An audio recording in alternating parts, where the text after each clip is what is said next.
So lately I have gotten a lot of questions regarding Cobra versus upward facing dog. And I know it can get very confusing, and I've seen many times in class people doing something that I call co-dog, which is a mix between a cobra and an upward facing dog, which leads most of the time into backache.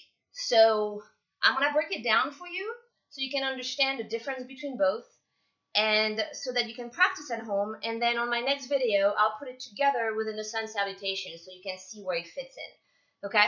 So first of all, humor me for a second. What I want you to do is I want you to go ahead and take a picture of yourself in a cobra or upward facing dog pose.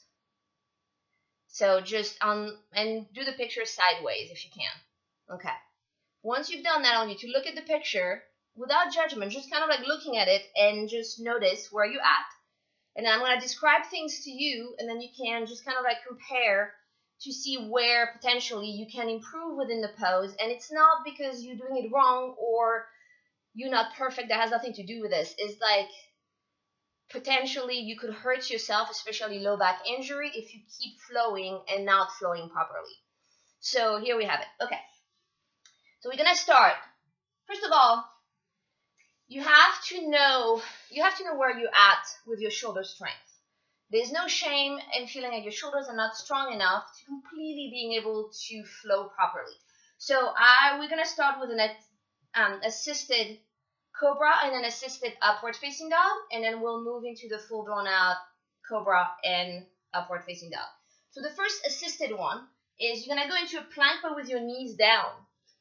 So breathe right here, inhale right here. Now watch my elbows.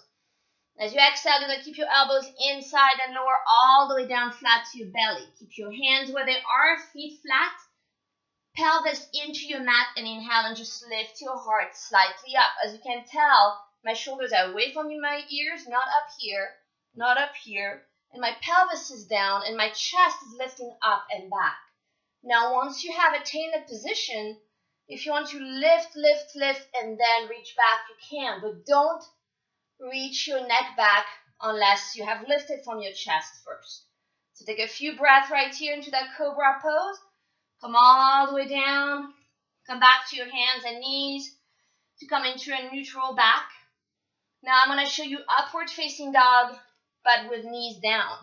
So that's the second step if you want to start practicing and you feel like your shoulders are not strong enough, or sometimes during class, after a few flow, you feel tired, and it's when you should bring your knees down.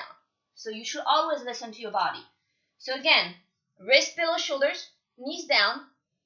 Inhale here. And as you exhale, you're going to come but only halfway down. So you can see my chest not touching down. Then press up so your pelvis never touches down. Press. Lift from your sternum, lift from your heart. Shoulders away from your ears. So you can tell my pelvis no longer touches, but my knees are right now. Deep breath. Again, if you want to lift, bring that head back, you can only once you have lifted your chest. Come all the way down slowly. Come to your hands and knees to neutralize your back. Now, full cobra from a full plank position. Hold right here, knees away from the floor. Now again, wrist right below your shoulders, fingers spread wide. Inhale here, and as you exhale, look at my elbows. Lower down slowly, all the way down. Keep your hands where they are, feet flat. Inhale and lift. Pelvis down, shoulders away. Lift your chest, lift your sternum, then reach back if you wish. Come all the way down. And come back to hands and knees to neutralize that back. And then the last one is the full upward facing dog. So that's a little more challenging, but you have to build up to it. So come to a full plank. Inhale here. Again, watch my elbows, watch my shoulders. Come halfway down, hold, and then press up. And then press back, downward facing dog. Or hands and knees if you are just practicing. Okay, so That's the breakdown of the 4 more important poses, or 2 more important poses with adjustments that you pretty much will encounter in any flow classes that you might take. I hope that helps. If you have any questions, please email me. My email is going to show up at the end of the video. Tune back in a few days. I will be posting full sun salutation and break it down so that you can feel comfortable with it. So thank you for watching. Namaste. Thank you very much.